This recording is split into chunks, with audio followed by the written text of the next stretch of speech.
Assalamualaikum warahmatullahi wabarakatuh. Selamat sore pemirsa, apa kabar Anda hari ini? Tentunya kami berharap Anda dalam keadaan terbaik Anda menjalani segala aktivitas hari ini. Dan tenang sekali, saya Elvi Rahmi kembali hadir menjumpai Anda dalam program Dialog Riau Cemerlang. Pemirsa, beberapa waktu yang lalu lebih dari 900 pengungsi berunjuk rasa di kota Pekanbaru. Tidak hanya di kota Pekanbaru sebenarnya, termasuk diantaranya di kota Medan juga. Dan ada beberapa hal yang menjadi permintaan mereka, termasuk diantaranya bagaimana mereka meminta untuk dikirim ke negara ketiga. Sebenarnya kalau kita lihat lebih dekat bagaimana sih penanganan pengungsi dari luar negeri yang ada di wilayah Provinsi Riau ini akan kita bahas dalam kesempatan kali ini bersama narasumber kita yang sudah hadir di studio. Ada Bapak Muhammad Tito Andrianto, SHMH. Assalamualaikum Pak Tito. Waalaikumsalam Mbak Elvi. Sehat hari ini Pak Tito? Alhamdulillah sehat. Terima kasih Pak Tito sudah hadir di sini bersama kita. Pak Tito adalah Kepala Divisi Keimigrasian Kanwil Kemenkumham Riau. Nantinya kami juga mengajak Anda untuk dapat bergabung bersama kami di sini melalui line interaktif yang tertera di layar kaca Anda. Namun sebelum sampai ke situ, Pak Tito, ini informasi-informasi terkait pengungsi, aksi unjuk rasa dan lain sebagainya ini kemarin ramai mewarnai lini masa berita kita. Sebenarnya apa yang terjadi ini, Pak Tito? Ya, Mbak Aldi, terima kasih. Jadi tuntutan pengungsi tersebut adalah mereka pengen ditransfer ke negara ketiga, karena mereka rata-rata tuh yang dari 904 pengungsi yang ada di Riau ini rata-rata ada yang 7 tahun, 8 tahun. Tapi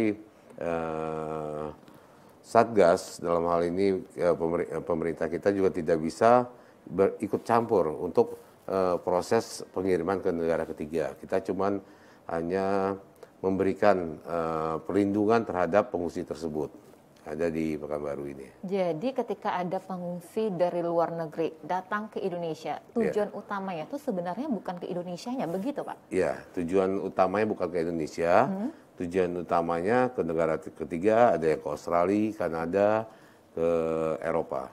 Oke, jadi kalau misalnya dilihat di sini, ada yang lebih dari 5 tahun Bapak sampaikan tadi, bahkan kalau ada yang di beritanya ada yang hampir 1 dekade begitu ya Pak ya. Apa yang menyebabkan mereka lama nih Pak, resettlement ya ke negara ketiga itu apa tuh Pak? Ya, jadi dalam hal ini pengungsi ini ya dikelola diurus sama UNHCR, diberikan status pengungsi sama UNHCR, terus untuk biaya kehidupan mereka selama di Indonesia itu ditanggung oleh IOM. Nah, untuk proses ke negara ketiga itu ya hasil nanti mereka diwawancara, dites lagi. Nah, nanti menurut saya juga udah berkonsultasi pada UNHCR, kenapa ini lama? Karena permintaan dari negara-negara penerima itu hanya sedikit-sedikit gitu, sehingga harus waiting list gitu Pak. Dan dalam kurun waktu, katakanlah kurun waktu 5 tahun terakhir ini, sudah ada beberapa warga dari pengungsi ini yang dikirim gitu ke negara ketiga? Ya, selama saya 1 tahun di sini kemarin itu ada 4 orang. 4 orang yang dibawa ke Jakarta untuk melakukan tes untuk dikirim ke negara ketiga. Apa indikatornya Pak? Yang bersangkutan ini bisa ikut tes atau tidak? Ini karena banyak sekali ya Pak ya. Ada lebih dari 900, kemudian mungkin hanya 4, katakanlah seperti itu. Apa indikatornya Pak? Indikatornya itu yang mengetahui itu dari UNHCR Mbak. Jadi mungkin nanti ada permintaan dari usia, dari keahlian, terus dari pendidikan, mungkin itu kalian. Karena kita melihat kembali apa yang Bapak sampaikan bahwa terkait dengan penanganan pengungsi ini juga melibatkan organisasi internasional begitu ya Bapak, termasuk UNHCR itu yang menangani pengungsi untuk resettlement ke negara ketiga. Pak, ini berarti kalau kita mencoba melihat apa sih, kenapa sih akhirnya pengungsi ini ramai, kemarin menjadi viral di media sosial juga. Jadi latar belakangnya adalah mereka meminta untuk dikembalikan, untuk dikirim ke negara ketiga, begitu Pak? Betul. Ya, jadi masalah demo-demo itu hampir seluruh Indonesia Mbak ya, hampir seluruh Indonesia, yang daerah yang ada community host pengungsi melakukan demo sampai di Medan ada yang jahit mulut. Mungkin di sini kemarin juga ada yang jahit mulut apa segala. Akhir Desember lalu ya. Mereka tuntutan mereka ya agar berita mereka demo itu sampai ke luar negeri juga, sehingga ada kesempatan supaya mereka lebih cepat ke negara ketiga gitu. Ke negara ketiga. Dan dari hasil unjuk rasa kemarin sudah ada infonya mungkin secerca harapan mereka mengikuti wawancara kah atau apa Pak? Ya belum ada juga. Belum ada juga.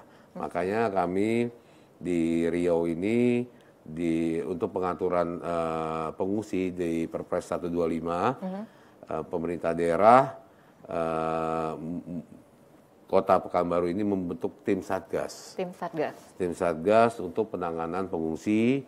Di situ ada Pak Wali Kota, Pak Sekda, Pak Kepala Kesbangpol, ada dari Polres, Kodim, di dalam tim tersebut untuk penanganan pengungsi yang ada di Riau ini, Mbak. Oke, karena sudah disebutkan Perpres 125 tahun 2016 begitu ya Pak, terkait pengungsi, penanganan pengungsi. Ini ada beberapa bab begitu dalam Perpres tersebut, termasuk diantaranya adalah penampungan, pengamanan, pendanaan juga. Saya ingin berbicara sedikit tentang penampungan.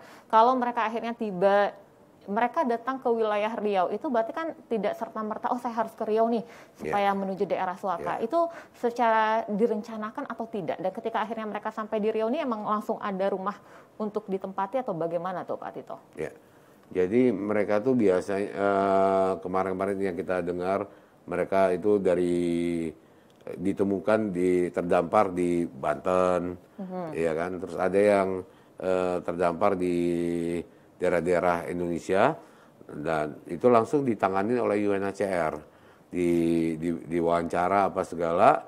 Nah, untuk penempatannya itu ya UNHCR berkoordinasi sama imigrasi untuk penempatan di mana mereka ditempatkan gitu. Ada yang di Medan, ada yang Pekanbaru, ada yang di Makassar.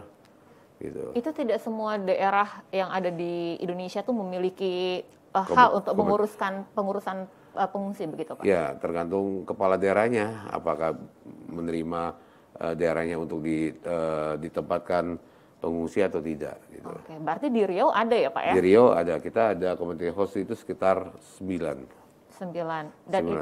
Dan itulah yang ditempati oleh 900 pengungsi? Iya, 904 pengungsi. 900. Dari daerah mana saja ini Pak pengungsi yang datang? Mayoritas yang terbanyak itu dari Afghanistan, Iran, Rohingya, itu. Oke, jadi kita menyediakan begitu community house, tempat penampungan untuk mereka. Dan dalam jangka waktunya kembali lagi, apakah mereka bisa dikirim ke negara ketiga atau tidak? Begitu ya Pak? Untuk jangka waktunya kita tidak ada batas ya, sampai dengan mereka dikirim gitu.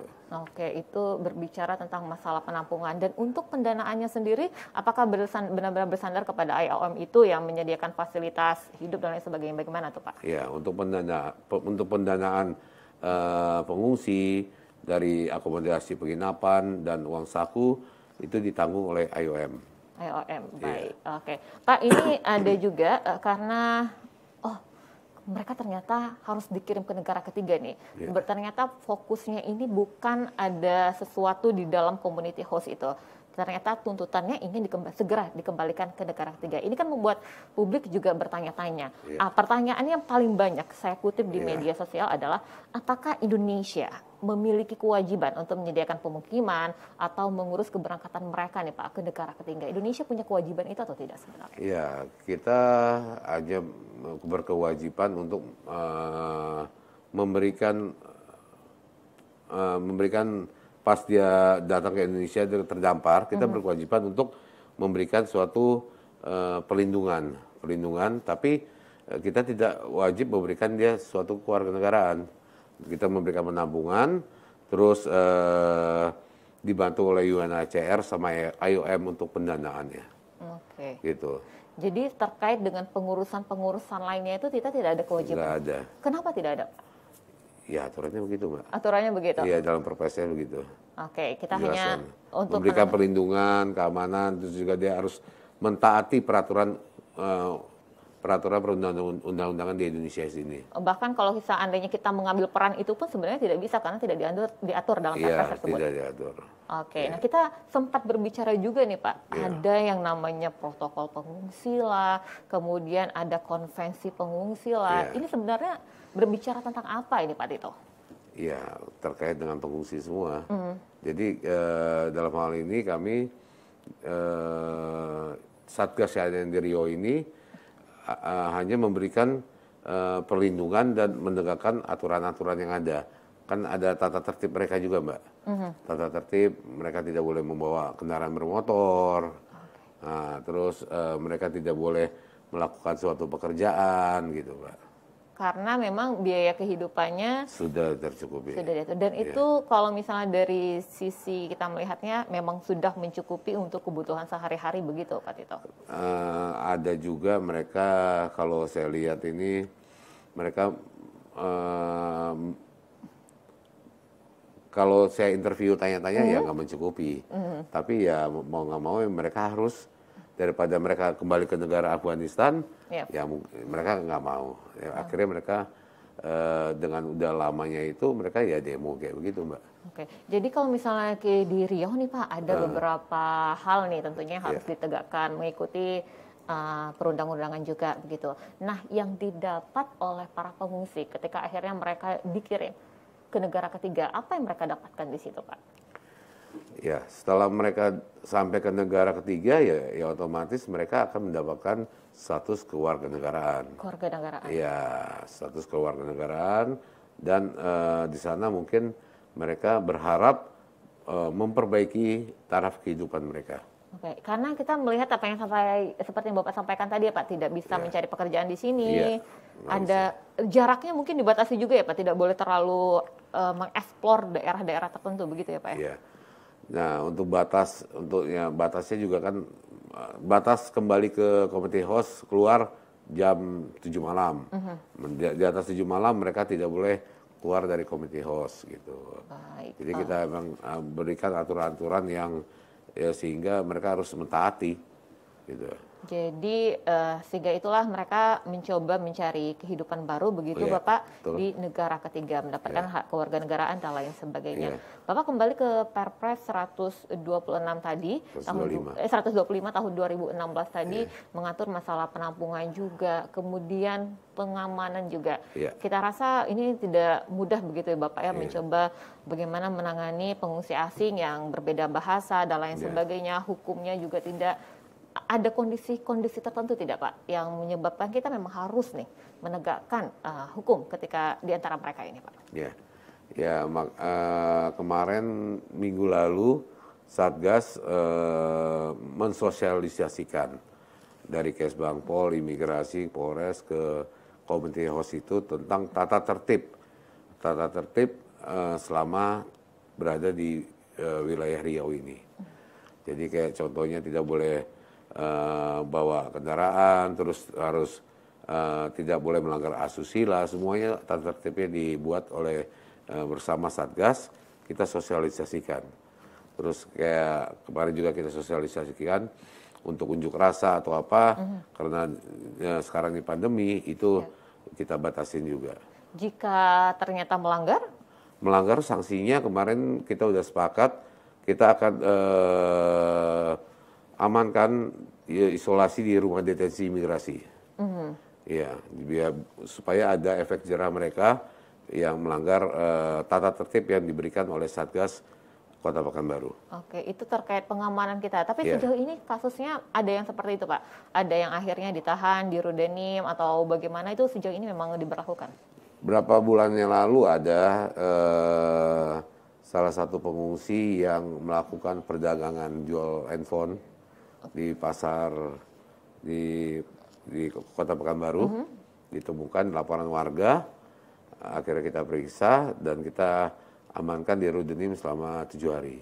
Oke, itu penahanan ya Bapak ya. Oke. Dan kalau kita lihat jadinya memang ada batasan-batasan begitu ya Bapak, mengikut aturan yang berlaku.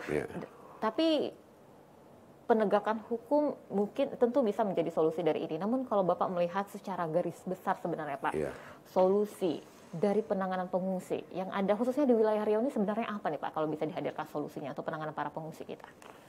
Solusinya yang penting pengungsi tersebut tidak melakukan hal-hal yang negatif. Kayak mungkin di tempat-tempat lain kita mendengar atau melihat mereka menjadi suatu pekerjaan seks seksual, ya kan? Terus dia melakukan hal-hal yang aneh gitu. Apa kategori aneh itu apa dong? Ya aneh-aneh ya misalkan dia melakukan suatu pencurian atau kayak yang mengganggu rumah tangga orang atau apa. Tapi di Riau ini selama saya berdinas 1 tahun, alhamdulillah hal-hal yang negatif itu nggak ada. Nggak ada ya Pak? Iya, alhamdulillah. Jadinya masih kasus penjualan Handphone apa dagang ya. Mungkin itu mereka ingin menaikkan, memenuhi kebutuhan hidup mereka kan. Oke, kalau misalnya masyarakat mungkin mau bilang nih, masa sih nggak boleh, ini cara hidup nih, cara halal gitu. Bagaimana kita menjawabnya kepada masyarakat? Iya, karena sebelum dia jadi pengungsi itu udah ada tata tertibnya dari UNHCR. Kamu harus mentaati peraturan perundang-undangan yang ada di Indonesia. Dia udah tanda tangan. Dan itu yang harus disepakati. Harus disepakati. Oke, jadi setelah dia dikembalikan ke community host, kita bikin lagi aturannya. Jadi menjawab juga ini pertanyaan-pertanyaan dari masyarakat, termasuk diantaranya Bapak, wah ini ramai kali nih pengungsi, bisa nggak sih kita balikan aja nih mereka ke daerah asal? Itu dimungkinkan atau tidak, atau melanggar HAM, bagaimana tuh? Jadi ada 3 warga negara Sri Lanka, nah itu yang sudah tidak jadi pengungsi lagi, yaitu final reject. Dan sekarang ditempatkan di rumah detensi imigrasi, itu alhamdulillah mereka mau dikembalikan ke negara asal Sri Lanka. Mungkin Sri Lanka sekarang tidak bergejolak sehingga dia mau pulang. Kayak Afghanistan itu nggak mungkin dia berpulang. Kondisinya seperti itu? Jadi kita nggak bisa memaksakan juga dia untuk dipulangkan. Karena kalau dipulangkan mungkin ya nggak panjang umur atau gimana kan. Keselamatan dia pasti terganggu. Dan itu yang mengurus akhirnya mereka kembali, itu repatriasi ya Pak istilahnya Pak ya? Kalau kembali ke negara asal? Deportasi. Ya, deportasi. Dan itu yang mengurusnya dari kita atau dari kembali UNHCR? Ya nanti dibantu sama UNHCR, IOM kalau dia ingin kembali ke negara asal, semuanya dari pendanaan tiket apa segala dibantu. Oke, dan sejauh ini menurut Bapak sendiri sebagai 2 lembaga internasional yang memang mengurusi masalah pengungsian, ini UNHCR dan kemudian International Organization for Migration ini sudah bekerja semaksimal mungkin begitu Bapak untuk menangani pengungsi yang ada? Ya, alhamdulillah untuk di Riau ini sangat sinergis. Kita antara UNHCR, IOM, sesama pemerintah daerah dan instansi yang dalam satgas tersebut sangat bagus.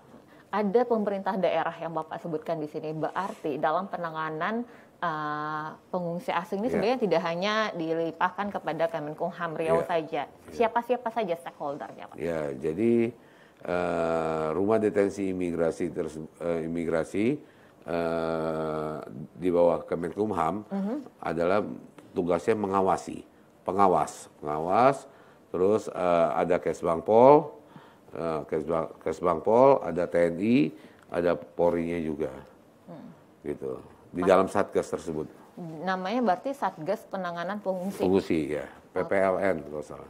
PPLN. Dan kalau untuk kalau Kesbangpol sendiri berarti lebih berperan ke arah? Kesbangpol ya terkait dengan ya bekerja sama rumah detensi imigrasi dalam pengawasan, terus juga sosialisasi dan penanganan pengungsi juga, gitu. Berarti TNI Polri masalah pengamanan. Pengamanan. Oke, dan sejauh ini sinergitas berjalan dengan baik. Alhamdulillah berjalan baik. Dan ketika sebenarnya saya melihat ini sudah bukan baru-baru ketika ada aksi unjuk rasa nih Pak, terutama spanduk-spanduk meminta agar UNHCR segera bertindak, melakukan pengiriman dan lain sebagainya. Berarti kan masyarakat menilai begitu ya Bapak, sejauh ini bagaimana penanganan terhadap pengungsi asing itu. Jadi kalau kita kembali lagi ke poinnya adalah ini adalah masalah penerimaan dari negara ketiga kita. Apakah sekarang memang dipengaruhi masa pandemi COVID-19 tidak menerima begitu banyak? Bisa jadi karena COVID-19 terus sehingga untuk menerima tuh terbatas gitu. Ada batasannya nggak sih Pak? Setiap satu negara nih cuma bisa menerima sekian-sekian persen nih dari jumlah yang ada atau dari jumlah penduduk jiwa yang ada di sana gitu. Ya mungkin ada batas-batasnya juga sih. Untuk kepastiannya saya juga kurang jelas. Tapi yang pasti saya pernah tanya kepada salah satu pemimpin UNHCR di Riau, yaitu terbatas sekali. Kalau misalnya kita sendiri, kita ada 904 begitu ya Bapak ya? Kenapa? 904 pengungsi yang Iya, saat ini. 904. Kita ada batasan juga, wah rumah kita nih, community host kita nih sudah penuh nih. Ada batasan gitu juga tidak Pak? Kalau misalnya kita menerima, sudah cukup nih saat ini? Ya untuk saat ini, ya karena kan pengungsi ini kan bisa kita transfer Mbak. Misalnya yang dari Medan udah penuh, transfer ke sini, terus ke Makassar gitu. Yang siap daerah yang membuka community house gitu. Gitu. Jadi tergantung lagi ya Pak, apakah dari daerah tersebut menerima atau tidak community house tersebut. Community house, dan memang sejauh ini tidak ada masalah begitu ya Pak, terkait dan transfer dan lain sebagainya.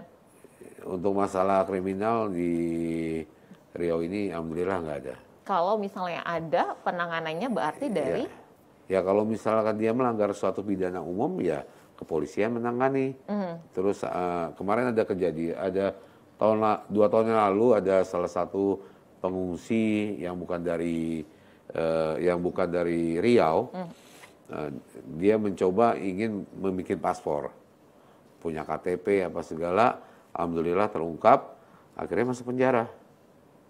Kita masuk penjara 2 tahun, ya, setelah itu bebas. Ya kita kembali lagi ke UNHCR. Ya, kalau misalnya melakukan tindakan pidana itu hukum yang diterapkan itu adalah hukum sesuai Indonesia KUHP. KUHP. Beberapa ada mengira wah bakal dikembalikan nih ke daerah asal. Hal tersebut tidak dimungkinkan ya Pak terjadi. Ya kita tidak bisa menurut UNHCR kita tidak bisa memaksa mereka untuk dikembalikan ke negara dia. Harus mereka sukarela. Sukarela. Iya.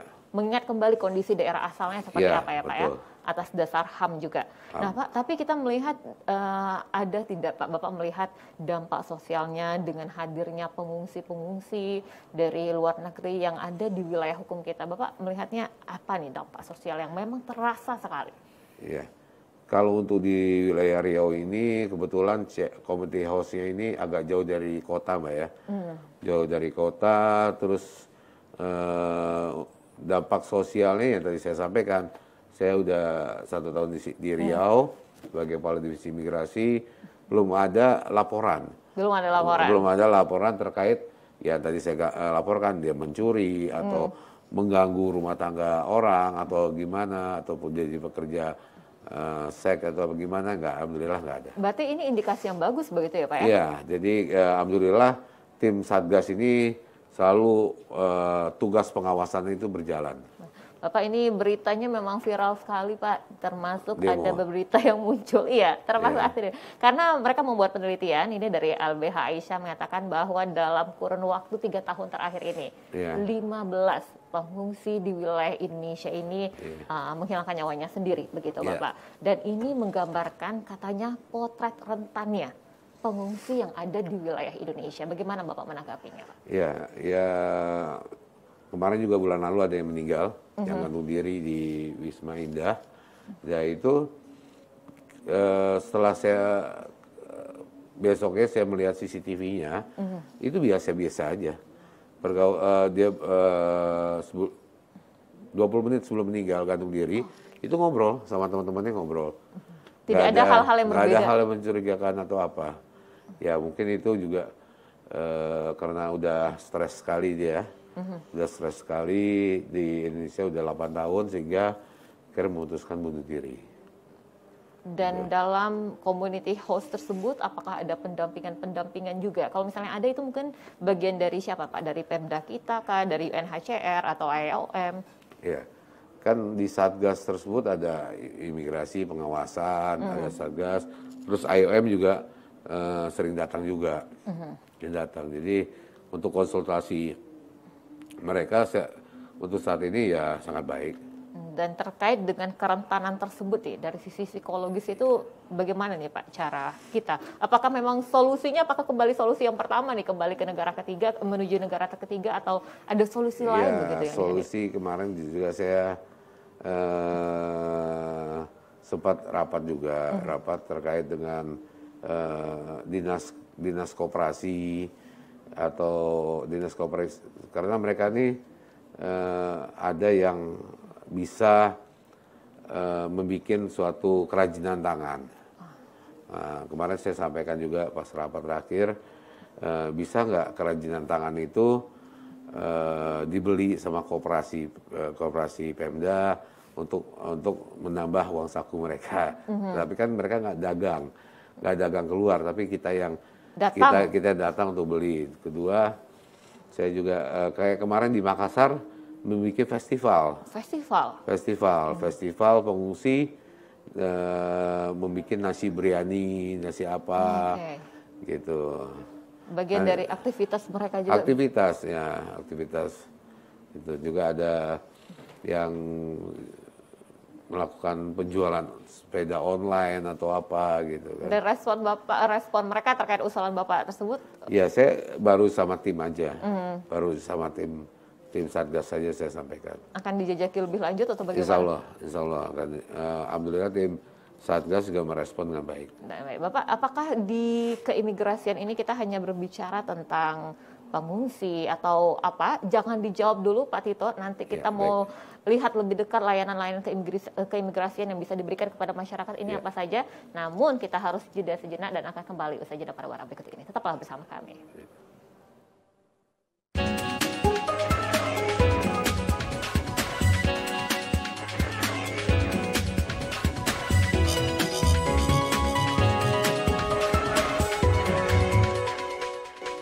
Ya, terima kasih saudara Anda masih bersama kami dalam Dialog Riau Cemerlang. Kita berbicara banyak hal, termasuk diantaranya tadi bagaimana penempatan imigran yang ternyata memang menanti nih dari negara penerima. Ini menjadi satu dari tuntutan yang disampaikan oleh 900 pengunjuk rasa yang kemarin menggelar aksi unjuk rasa di Kota Pekanbaru. Dan ini kita berbicara bersama Bapak Muhammad Tito Andrianto SHMH. Beliau adalah Kepala Divisi Keimigrasian Kanwil Kemenkumham Riau. Kami mengundang Anda untuk dapat bergabung bersama kami di sini melalui line interaktif yang tertera di layar kaca Anda. Anda bisa berbicara tentang banyak hal terkait dengan keimigrasian bersama narasumber kita yang sudah hadir di studio kali ini.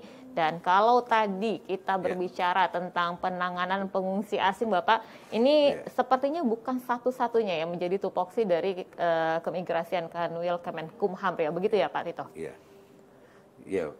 Jadi imigrasi tupoksi selain memberikan pelayanan kepada masyarakat, kita juga ada penegakan hukum keimigrasian. Penegakan hukum? Ya, penegakan hukum keimigrasian. Jadi pelayanan kepada masyarakat, kita memberikan pelayanan pemberian dokumen keimigrasian, yaitu paspor dan izin tinggal untuk warga negara asing. Nah, penegakan hukum keimigrasian kita ada deportasi dan pro justisia. Dan kalau deportasi ini masyarakat melihatnya, oh ini dikembalikan ke negara asal nih, begitu. Kondisinya seperti apa tuh Pak? Jadi deportasi itu warga negara asing yang melanggar peraturan perundang-undangan, melanggar dan prosesnya tidak melalui pengadilan, kita langsung deportasi keluar dari wilayah Indonesia. Gitu, deportasi. Kebanyakan tuh apa yang dilanggar tuh Pak? Ya, pelanggarannya biasanya overstay, melebihi izin tinggal, terus kedua penyalahgunaan izin tinggal, gitu. Kalau di Riau juga banyak kasus-kasus seperti itu? Ya, di Riau dalam pandemi ini agak sedikit Mbak. Agak sedikit yang karena juga kan jumlah orang asing yang masuk juga sedikit, jadi sehingga pelanggaran juga sedikit. Oke, selain untuk penegakan hukum ada deportasi, satu lagi ini apa nih Pak Tito? Ada pro justisia. Pro justisia itu proses pelanggaran yang dilakukan oleh warga negara asing, kita proses sampai ke pengadilan. Nanti dari pengadilan diputuskan oleh hakim berapa kena sanksi hukumnya, ditempatkan di lembaga pemasyarakatan untuk menjalani hukuman tersebut. Lembaga pemasyarakatan. Iya. Kalau ini tidak dirundenim begitu ya Pak ya? Tidak, kalau udah proses pro justisia harus di lembaga pemasyarakatan. Lembaga pemasyarakatan. Iya. Baru langsung diproses dengan rangkaian proses hukum lainnya Iya, gitu. sesuai dengan itu. Biasanya kalau yang ini apa nih yang menyebabkan mereka akhirnya mendapatkan tindakan seperti ini, apa nih Pak? Iya, imigrasi mempunyai undang-undang nomor 6 tahun 2011 tentang keimigrasian, ada pasal-pasal pidana yang di undang-undang tersebut yang prosesnya harus melalui pengadilan. Pengadilan, baik. Iya. Pak, ini tadi Bapak juga menyebutkan layanan dokumen keimigrasian. betul. Ada waktu 2020, 2021 terbatasan kita memang sempat tutup gitu ya Pak ya. Iya, Tapi tetap betul. layanan keimigrasian kepada masyarakat itu tetap berjalan juga atau bagaimana tuh Pak Tito? Iya. Jadi pada saat pandemi tahun lalu emang agak dibatasi untuk warga negara yang mendesak saja yang akan berangkat untuk proses paspor. Nah, sekarang ini sudah bisa melakukan proses paspor. Apalagi kita sekarang ada aplikasi M-Paspor. M-Paspor, jadi masyarakat bisa mendaftar di M-Paspor tersebut, mendaftar, terus langsung bisa membayar. Jadi datang ke kantor imigrasi tinggal foto. Tinggal foto. Saya sempat salah satu orang yang memanfaatkan layanan tersebut karena sistemnya kalau boleh sedikit review gitu ya Pak ya. Datang kita sudah antri begitu ya. Mendaftar di aplikasi tersebut ada waktu kapan kita bisa diterima begitu ya Pak. Betul. Jadi tidak menghabiskan waktu untuk menunggu antrian yang panjang karena memang sudah ada waktunya. Dan yang kemudian sudah ditemukanlah waktunya kapan saya datang ke sana membawa aplikasi dokumen yang diminta. Foto dan lain sebagainya. Dan yang menarik melalui aplikasi M-Paspor ini adalah memberikan kelebihan begitu, keleluasaan juga mungkin bagi orang-orang yang lansia. Karena sepertinya orang-orang lansia tidak bisa ya Pak ya? Belum banyak yang bisa menggunakan aplikasi tersebut gitu ya. Kalau lansia kita ada kuota khusus. Kuota khusus? Iya, jadi lansia itu tidak perlu antri, tidak perlu mengikuti antrian online, bisa datang langsung. Apalagi di kantor imigrasi Pekanbaru mempunyai inovasi yaitu jempol HAM. Jadi bisa datang ke rumah juga kalau lansia tersebut. Kita datang ke rumah, difoto apa segala, dan paspornya juga diantarkan kembali ke yang bersangkutan. Ini khusus untuk lansia ya Pak ya? Lansia, ada jempol HAM ya. Jadi untuk disabilitas apa, ya kita bisa datang langsung ke rumah yang bersangkutan. Prosesnya bagaimana tuh Pak? Melapor dulu atau bagaimana tuh? Iya, permohonan ke kantor imigrasi. Ada orang tua sakit atau apa, kita bisa langsung datang ke rumah sakit atau ke rumah yang bersangkutan. Oke, itu salah satu inovasi yang dilakukan kantor keimigrasian. Inovasi lainnya ini apa nih Pak? Inovasi yang lainnya, Direktorat Jenderal Imigrasi ada Easy Paspor. Easy Paspor, jadi masyarakat wilayah Riau bila mana ingin memproses paspor kolektif bisa menghubungi kantor imigrasi di wilayah Riau. Ini ada kantor imigrasi Pekanbaru, kantor imigrasi Dumai, kantor imigrasi Siak, kantor imigrasi Bengkalis, kantor imigrasi Bagan, Siapi-api, kantor imigrasi Selat Panjang, kantor imigrasi Tembilahan. Nah, jadi bisa menghubungi 7 kantor imigrasi tersebut bila mana ingin menggunakan memproses paspor secara kolektif, mengajukan petugas kami yang akan datang ke tempat yang diminta tersebut. Karena namanya kolektif ada batasannya nggak Pak? Berapa sih ada orang yang harus terkumpul begitu? 10 orang batasnya. 10 orang petugas kami akan datang. Minimal 10 orang begitu? Minimal 10. Dokumen yang dipersiapkan? Ya, untuk persyaratan paspor, kalau yang baru, KTP, KK, akte lahir, atau surat nikah, atau ijazah. Untuk paspor baru. Untuk paspor pergantian hanya fotokopi paspor sama KTP. KTP, pokoknya fotokopi yang lamanya jangan lupa. Ya, paspor lamanya jangan sampai hilang. Jangan sampai hilang. Kalau hilang pengurusannya Kalau hilang lagi. harus prosesnya, harus melapor ke kantor polisian, kita proses lagi berita acara, dan membayar denda. Denda ya Pak ya, baik. Pak, ini kalau ini kan karena berhubungan dengan paspor juga, sempat dengar nih paspor ada, paspor elektronik juga ada. Apa yang membedakan keduanya ini Pak? Ya, paspor Paspor biasa itu ya 48 halaman, tidak mempunyai chip. Harganya 350.000. Paspor yang elektronik ya, dilengkapi dengan chip, harga 650.000. Gitu.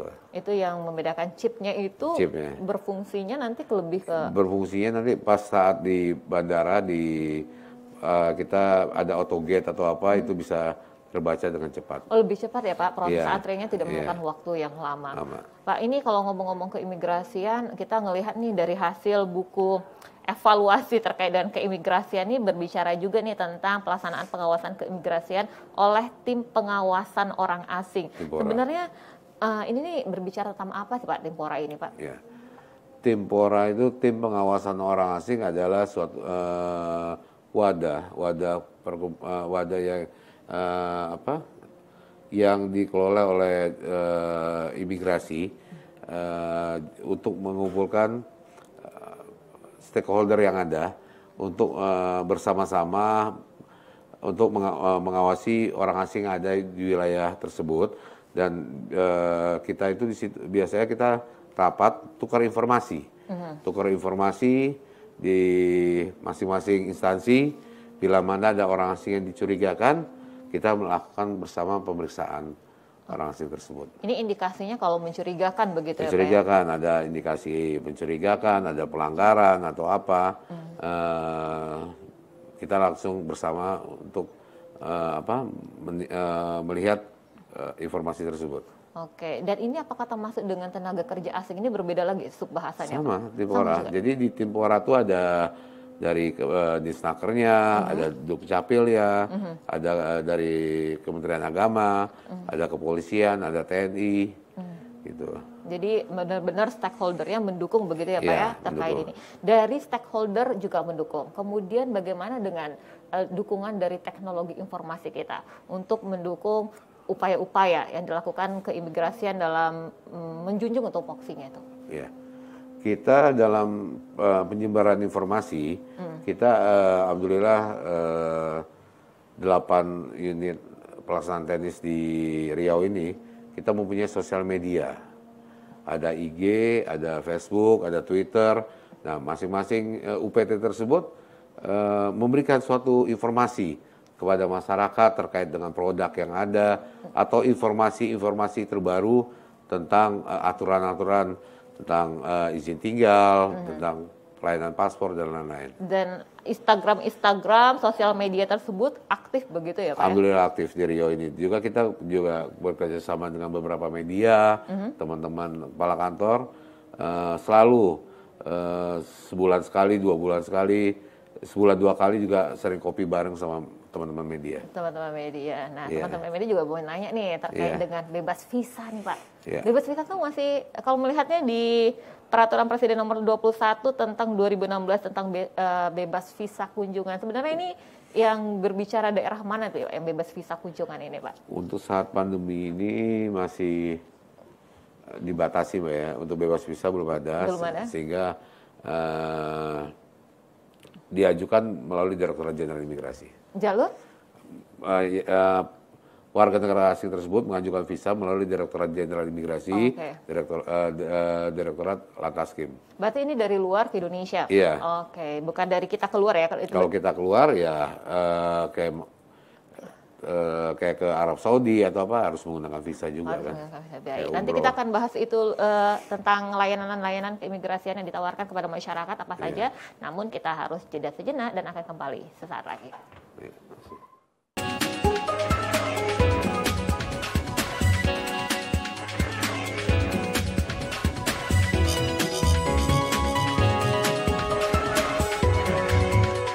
Terima kasih saudara, masih bersama kami dalam Dialog Riau Cemerlang, masih juga bersama Bapak Muhammad Tito Adrianto SHMH, Kepala Divisi Keimigrasian Kantor Kemenkumham Riau. Tadi kita berbicara banyak hal, namun ada satu hal yang belum sempat kita bahas Pak Tito, dan kayaknya kita harus penting karena memang situasinya seperti ini. Ini terkait dengan Undang-Undang Keimigrasian tahun 2011, kita mau lihat nih ketercapaian hasil dan efektivitas Undang-Undang Keimigrasian tersebut, khususnya di masa pandemi COVID-19 saat ini, Pak Tito, bagaimana tuh? Ya, jadi pada tahun 2021 kami alhamdulillah berhasil ada penegakan hukum keimigrasian pro justisia satu warga negara Malaysia ya putus juga 5 bulan waktu kemarin. Terus nah 2022 ini kita lagi proses 5 warga negara asing di Siak, lagi proses pro justisia juga. Saya info tadi Pak siang lagi P19 tapi lagi proses dari jaksa, mudah-mudahan minggu-minggu ini bisa P21. Itu 5 orang. Jadi walaupun dalam masa pandemi ini kita terus tidak kendor dalam hal pengawasan orang asing yang di wilayah Riau ini untuk penegakan hukum keimigrasian. Untuk penegakan hukumnya juga, ya, pelayanannya juga demikian. Pelayanan pun sama. Jadi kayak kawan-kawan dari Temilahan, ada izin paspor di Kuasing, terus kawan-kawan yang dari Kanim Mengkalis, ada yang ke Duri. Jadi tetap kita memberikan pelayanan terbaik terhadap masyarakat. Walaupun di tengah pandemi COVID-19. Ya, tapi tetap dengan protokol kesehatan yang tantangannya ada. Apa nih Pak? Ini situasi yang tidak mudah begitu di COVID-19. Ya, tantangannya kita ya dengan pandemi COVID-19 ini ya kita harus sehat selalu. Iya. SDM cukup. SDM harus sehat. Ya. Sehat. Baik. Dari ini kembali juga ke topik pembicaraan kita. Saya yakin tema ini masih viral untuk beberapa saat dan sepertinya memang masih ditunggu juga oleh para pengungsi kita. Sebagai pernyataan penutup, apa yang ingin disampaikan Bapak terkait penanganan pengungsi dari luar negeri yang ada di wilayah Provinsi Riau ini? Ya. Jadi untuk penanganan pengungsi di wilayah Riau ini sudah sangat baik, kerjasama antara tim Satgas PPLN untuk penanganan pengungsi wilayah Riau ini sangat sinergis. Yang terjadi demo-demo tersebut adalah karena keinginan para pengungsi tersebut yang ingin cepat ke negara ketiga. Gitu. Tapi untuk dari sisi keamanan, kehidupan mereka sangat baik mereka. Tempat tinggalnya juga layak untuk ditinggal. Gitu, Mbak. Dan dari Satgas PPLN sendiri siap mendukung dan menjaga, kemudian memastikan bahwa mereka memang benar-benar aman begitu di wilayah ini. Ya, seminggu yang lalu kita udah sosialisasi dan tentang tata tertib selama di community host tersebut. Oke, ada lagi Bapak terkait tema kita kali ini yang ingin disampaikan mungkin kepada pemirsa? Ya, jadi bila mana ada warga Pekanbaru Riau ini tersebut, bila mana ada melihat warga negara asing yang dicurigai, saya minta agar segera menghubungi imigrasi setempat dan kita akan segera menindaklanjutinya. Terus terkait dengan inovasi kami ada izin paspor, bila mana ada warga Riau ingin membuat paspor secara kolektif, segera ajukan ke kantor imigrasi dan kami akan menindaklanjuti untuk membantu proses paspor tersebut. Dan hal itu tetap dilakukan walaupun masih dalam situasi pandemi COVID-19. Iya. Oke, baik. Terima kasih sekali lagi Pak Muhammad Tito Andrianto SHMH, Kepala Divisi Keimigrasian Kanwil Kemenkumham Riau yang sudah hadir di sini bersama kita memberikan value lebih bagi kita, terutama terkait isu-isu penanganan nih pengungsi luar negeri yang ada di wilayah Provinsi Riau. Sekali lagi terima kasih Pak Tito ya. Selamat jalan begitu Bapak ya. Selamat bertugas di tempat yang baru. Belum, mohon maaf Bapak. Ya pokoknya nanti kita akan bicara banyak hal dan yang pasti kita mengucapkan terima kasih atas tema yang sudah disampaikan dalam kesempatan kali ini, memberikan value lebih begitu bagi kita untuk memahami isu ini. Akhirnya saya Elsa Rahmi mewakili seluruh kerabat kerja yang bertugas mengucapkan terima kasih atas kebersamaan Anda. Selamat sore dan assalamualaikum warahmatullahi wabarakatuh. Waalaikumsalam.